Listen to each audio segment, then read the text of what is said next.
Hello, welcome to the ATC Double Cut. In today's episode, I am going to talk about the turfgrass growth potential, or GP.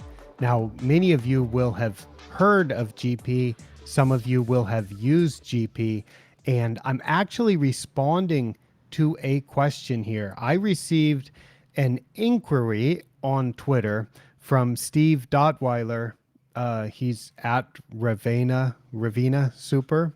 And he asked me in late January, have you recorded any videos on how to use the GP models for N inputs? Now, that is a very good question. And I answered no, I had not. And actually, I'm not even going to get to that in today's episode because I want to give a very general introduction to what GP is and what growth potential is, because I think that's useful. I know from past experience when I've tried to jump right in and explain the nitrogen part and how I find it useful to link nitrogen rate to growth potential, it can sometimes lose people quickly.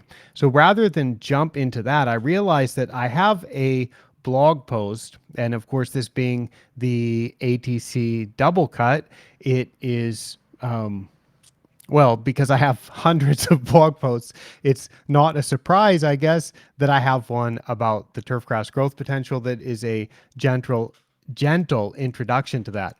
So I'm going to talk about a post. I think I'll talk about two posts in this episode. That one is a gentle introduction, and then the other one explains something that I find really, really useful with GP before we even get into the nitrogen or fertilizer part. So I will go ahead and share my screen. And what I've brought up now is a post that that is titled "GP is a number." It's explained here in photos and words, and the subtitle is "Describing the Temperature-Based Growth Potential, GP, without many numbers," because the equation is a little bit intimidating. and so because the equation that's used is a little bit intimidating, and we usually use some type of software program to calculate that, you put that into a cell in a spreadsheet and use it to convert temperature to GP as a number. I'm not going to start by trying to explain the equation. I'm just going to explain what GP is and kind of how that equation works. So the GP was developed by Larry Stoll and Wendy Galernter from Pace Turf. I believe they did this in the late 1990s, and there's actually a ATC Office Hours episode that I did with Larry Stoll. So you can watch or listen to that to get some more background on GP. I think, if I remember correctly, when Larry and I did that episode about the Office Hours episode about GP, I think he showed a chart, and it's a chart that you can find in the turfgrass monograph.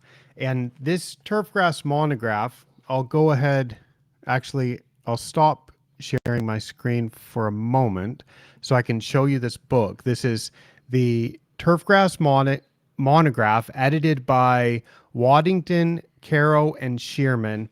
This edition, this book was published in 1992. There's subsequently been another one, I think, which was in 2013. These are a lot of reviews of turfgrass scientific topics by leading turfgrass scientists. And there's a chapter in this monograph, Chapter 7, Physiological Effects of Temperature Stress, by the most famous turfgrass scientist of all time, the late Dr. James B. Beard, together with Joe Di Paola. And in that chapter, there is a chart that Larry based the growth potential on. Larry and Wendy, they based the growth potential off of this type of chart. And if you're listening to this, what the chart is it is showing the air temperature, or it's showing temperature. It's showing temperature on the horizontal axis, and it's showing relative growth on the vertical axis. And then it shows a curve where the growth for cool season grass goes up. It peaks at about 68 degrees Fahrenheit or 20 degrees Celsius, and then it drops down again. So if it's too cold or too hot, the the relative growth, the relative shoot growth of cool season grass will not be at an optimum, but it will be at an optimum somewhere around 20 degrees Celsius or 68 degrees Fahrenheit. And then for warm season grass, the peak is at 88 degrees Fahrenheit or 31 degrees Celsius. Okay. And everybody knows that if it's too cold, and I'll go back to sharing my screen now. And on my screen, I am showing dormant turf at Tokyo. That is dormant warm season turf at Tokyo. So in the winter, the grass is not growing. And the reason why it's not growing is because the temperature is too cold for the grass to grow. It's not that there's not enough light for the grass to grow. It's not that there's not enough fertilizer for the grass to grow. It's not that the grass is in a drought condition from being too dry. It's just that the grass is not growing because the temperatures are too cold. So if the temperatures are too cold or too hot, the grass cannot grow at its maximum relative growth rate. And what Wendy and Larry realized is that if that's how grass grows, that one could express that curve from the chart shown in that article. One could express that curve as an equation. So the growth potential is a utility function that is both utilized for a number of practical things, which I'm going to get to explaining, but it's also a function that takes input of temperature, and the output of that function is a number from 0 to 1. Or if you multiply that number from 0 to 1 by 100, you can express it as a percentage. So it will either be like a growth potential of 0.2 is equivalent to a growth potential of 20%. So, as usual, I will be putting a direct link to any of the blog posts that I talk about in the show notes. And I will also put a link to that video and that podcast that I did with Larry Stoll about the ATC office hours episode where we talked about the growth potential. And I'll put a link to ways for you to be able to calculate this. If you somehow have never used the growth potential before, I would encourage you to look into how you might apply it at your site, because I find the word utility function is really useful here. It's something that I've utilized for a lot of things, and I find it can be useful to predict things like growing season, overseeding dates, and eventually I'll get to fertilizer, but I'm not going to talk about it in this episode because I want to give a more general explanation about growth potential. So what I wrote in this initial blog post that I'm talking about, that where I said GP is a number, it's explained here in photos and words. I wrote that in response to a question that I received about relative humidity. And the question was, I am curious about the effect relative humidity has on growth potential, end quote. And my answer was that relative humidity has no effect. And to understand what I mean by that, I thought it might be useful to explain a bit more about just what the GP is. The GP is a number, but I'm going to try to explain, at least at the start of this post, what GP is without any numbers at all. So what I tried to do with this blog post is explain why relative humidity has no effect on growth potential.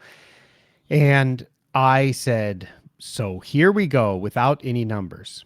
And I said that the GP, I tried to define it very simply. I said the GP estimates the influence of temperature on the potential of the grass to grow.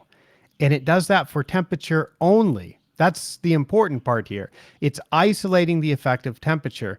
It's not including the other things like light, water, and nutrients that also have an influence on growth. So it's not a universal. It's not a universal prediction of growth potential. It is a temperature based growth potential. It isolates the effect of temperature. Now, I um, I will argue that in practical terms, it often works like a universal predictor for a couple of reasons. And I think I will get back to that. Well, why don't I just explain it right now? The main things that affect growth are light, water, temperature, and nutrients. And for managed turf grass, so I'm talking about high maintenance turf grass managers control the nutrient supply and they control the water, and they're generally not restricting growth except in the case of nitrogen. That's why in a future ATC double cut episode, I will explain why the fact that turfgrass managers do restrict growth with the amount of nitrogen they supply, why it works really well to link the nitrogen with growth potential. But let's just say that turfgrass managers are controlling the nutrients and they're not really putting the grass under drought stress because they always need to keep the grass growing fast enough to recover from traffic damage. So it doesn't do really good to it's generally not a good idea to allow traffic across wilted turf or dormant turf. So generally, the water supply is kept relatively constant. So because of that, we can kind of drop the nutrients out of the equation. We can drop, now I'm talking about a different equation. I'm talking about the equation that we would have to look at overall growth, the things that affect growth. So we've got temperature, we've got nutrients, we've got water, and we've got light. I'm saying because turfgrass managers have the ability to control water and control nutrients, we can drop those out of the equation.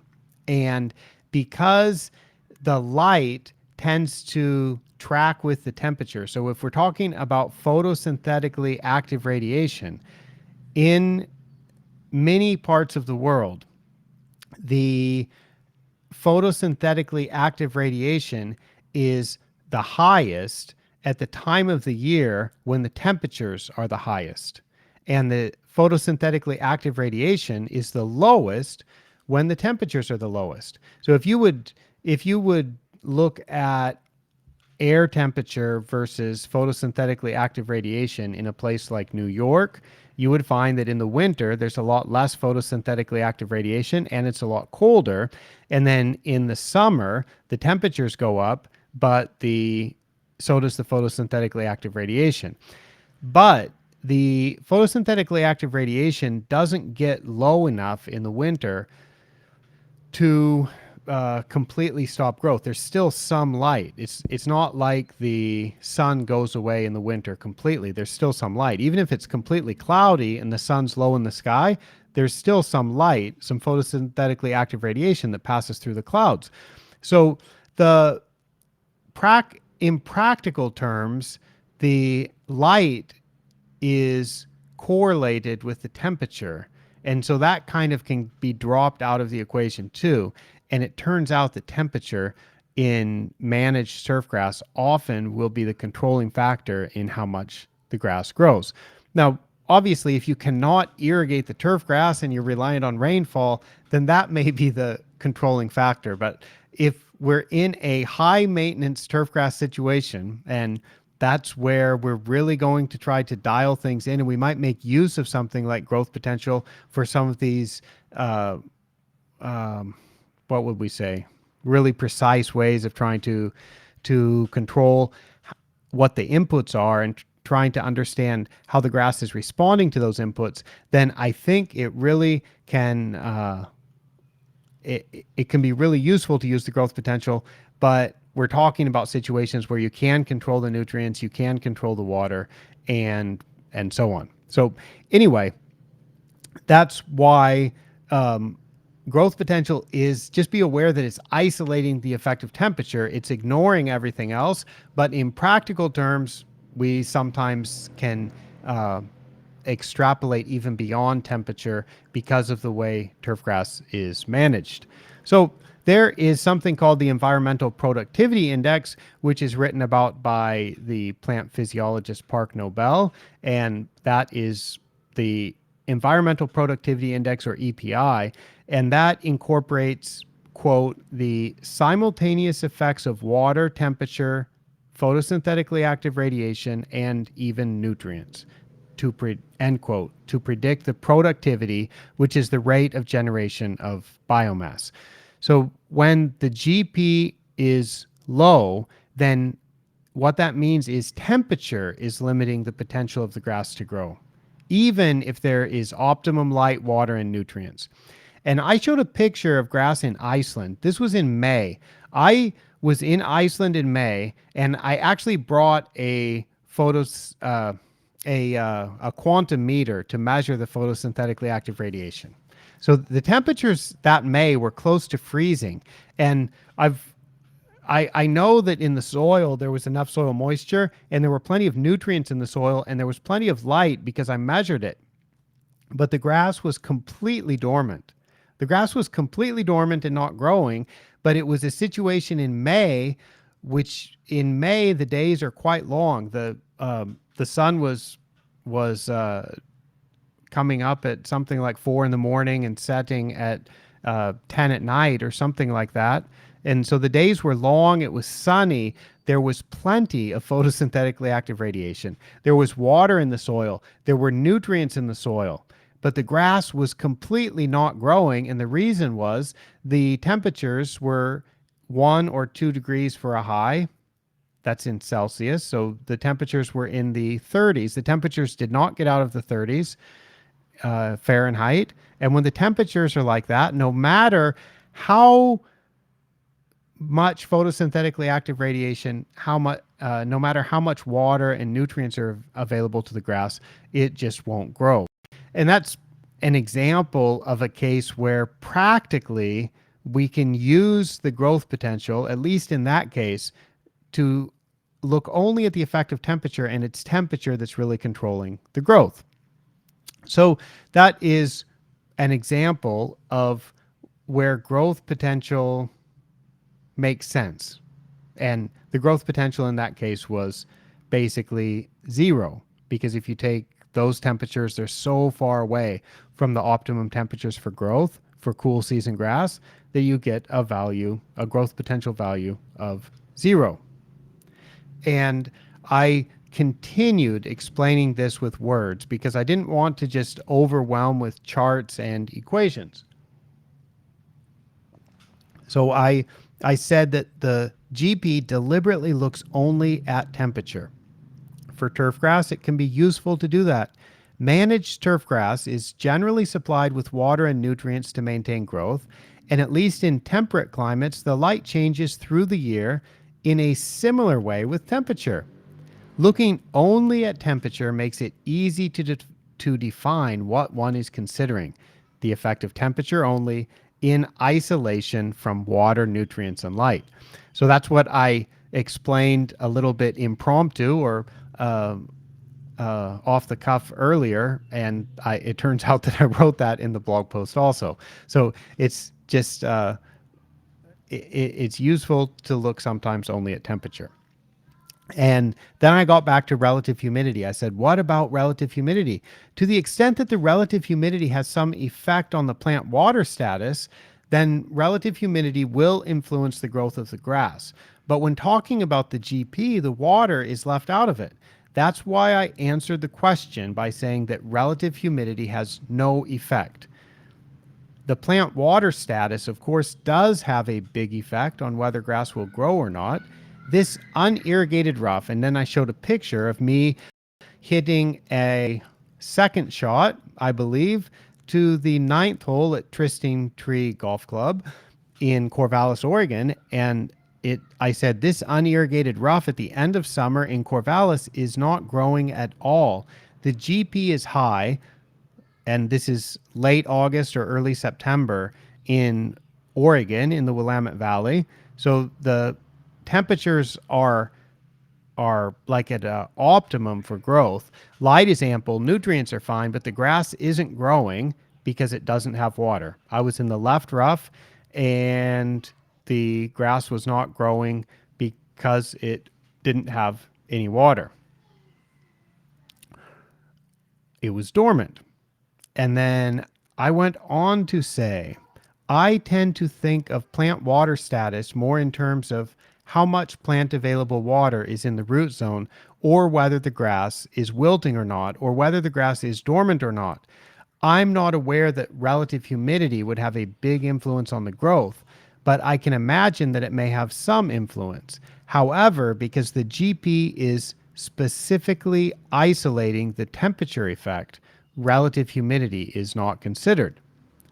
Nutrients, and then I switched to talking about nutrients. I said nutrients, and specifically the leaf nitrogen content, also influence how much the grass will grow. And I showed a picture of adjacent plots at the park grass experiment in England. And there it's the exact same GP because they're growing side by side. So they're growing in the same temperature, they're growing with the same amount of precipitation, they're growing in the same photosynthetically active radiation or the same light environment, but the actual growth and the species that grow are completely different based on the nutrients that are applied. So I showed some different species differences and some differences in how high the grasses and the other plants are growing in these plots. That's all because of nutrients. So that's important also in terms of what actually will grow. But remember, the nutrients in the water are not included in GP because those are things that a turfgrass manager can, at least in the ideal situation, control. The temperature cannot be controlled, and that is what the GP predicts, the broad scale effect of temperature on the potential to grow. And light isn't included in GP either, although the amount of light reaching the turf will influence how it grows. And then I showed a picture of some tiff eagle in the Philippines, and the tiff eagle that is on the sunny part of a green is growing just fine. And there is some weak, thin turf that is sandy because the leaves don't completely cover the surface. And that is in heavy shade from a big tree that is right adjacent to the green. And I concluded this blog post by saying I've found the GP quite useful as a way of thinking about turfgrass growth and the timing of maintenance work. After studying it and using GP for a number of years, I'm comfortable looking at only temperature. Actual growth is one thing, and that will be influenced by the factors that are included in the EPI, that are included in that environmental productivity index, which is the influence of light and temperature and water and nutrients. But the temperature based GP is just that, it's temperature based. And I really like the simplicity of it. And so that is the blog post, which is growth potential explained. Even though it's a number, I just explained it in photos and in words. And I'm not going to get to nutrients yet because I think that is worthy of multiple episodes to discuss this very carefully. And it can be a little bit complex. So I'm maybe I don't think it's complex though. I think it's pretty simple. So I want to make sure that I'm prepared for that and that I explain that very easily. So this is like an introduction to GP, and I want to show one more post. It's called Growth Potential as a Proxy for Season Length. Now, this post is a way, I want to explain how I have often used growth potential and why I prefer it for this case so much more than growing degree days or GTD. Growing degree days are a sum of the temperature units above a certain minimum threshold. and they're useful for many things. But when you add them together, you end up with numbers like 200 or 300, and you just have this running total that at the end of the year might be 2,700 or 3,000 or something. And to me, the number is kind of meaningless. It's just growing degree day units or temperature units. But the nice thing about growth potential is it's on a scale from 0 to 1, or many people like to convert that to a percentage. And I'm fine with doing that as a percentage. But if you just do it as a number, then it maxes out at 1. So if your temperature is perfect, and you express it for a day, you can say that today's temperature, the average temperature was 70 degrees or about 20 degrees Celsius. So that is going to be about perfect for cool season grass. That is, if you run that through the growth potential equation, you'll get a value of 1 or 100%. But that 1 equals 1 day. That's 1 day that was perfect for growth. If you then sum these, you can do this all through the year, and you have the season length. You have how many equivalent perfect days you had. So it's not quite season length, but it's the number of perfect days. That's how it would be translated. So for example, if we just think about this in our minds, we could have days where the temperatures are not so good. So your growth potential would be 0.25 or 25%. So it would take 4 of those days to equal 1 day that is perfect weather. So if you do that, you can compare locations, or you could compare at the same site year to year. So if one year was really difficult to manage grass because perhaps the spring was very cold, and then the summer it quickly got too hot, and then the temperatures were too high for growth, and then the autumn was okay, that year, if you compare it to other years, you may find that your growth potential, if you sum it, would be 120 days. And a typical year at your location might be 135 days. So your difference is 15 days. So you have more than 2 weeks difference, more than 2 weeks less of really effective growing weather in a particular year, for example. So I find growth potential very practical, and that's why I call it a utility function. It's very practical for things like that. I made some charts in this post, which I'll put a link to. Again, this is a post that's called Growth Potential as a Proxy for Season Length. And I said, one advantage of keeping the GP on the scale of 0 to 1 is easy multiplication. I often multiply the GP by another factor. And when the GP is from 0 to 1, there's no need to adjust back from a percentage by dividing by 100. Another thing I often do with GP data is sum it or add it together. This can be done weekly or monthly, or in the case of the chart below, annually. And the first chart I did was summed cool season growth potential based on 2021 temperatures, and I did this for 33 locations. Now, they were locations around the world, some high population areas, and I picked in both the northern and the southern hemisphere. And then, you have the question like, how does New York City temperatures in 2021, how is New York City compared to a place like Paris for growing grass? Well, if you look at Paris in 2021, the annual sum of GP was 140. What that means is if you sum the growth potential for every day through the year, you get 140. So that's about 4.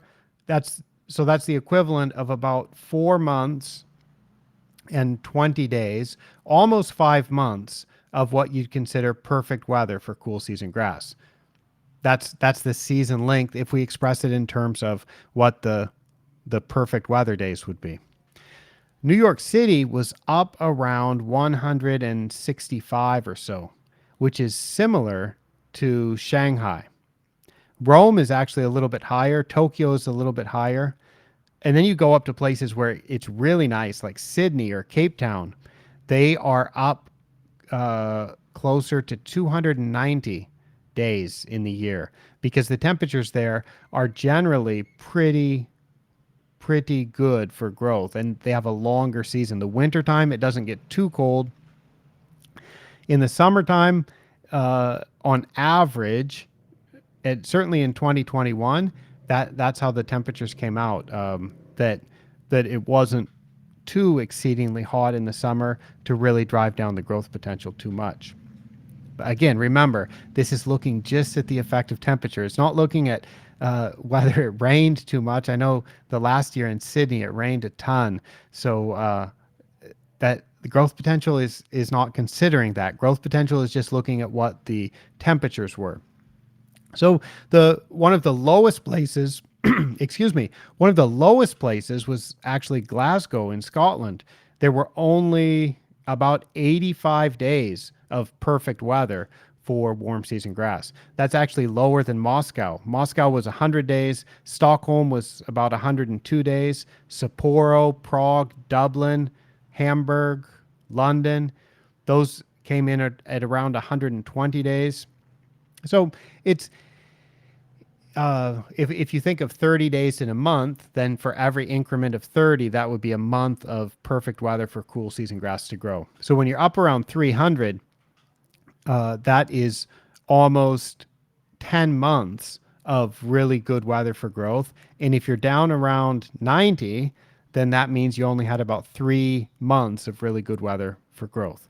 So I think that's useful because we can compare how does San Francisco compare to New York City, for example, and I will foreshadow what this can be used for, and some of the things that I will talk about as I continue talking in the future about growth potential to try to answer this question.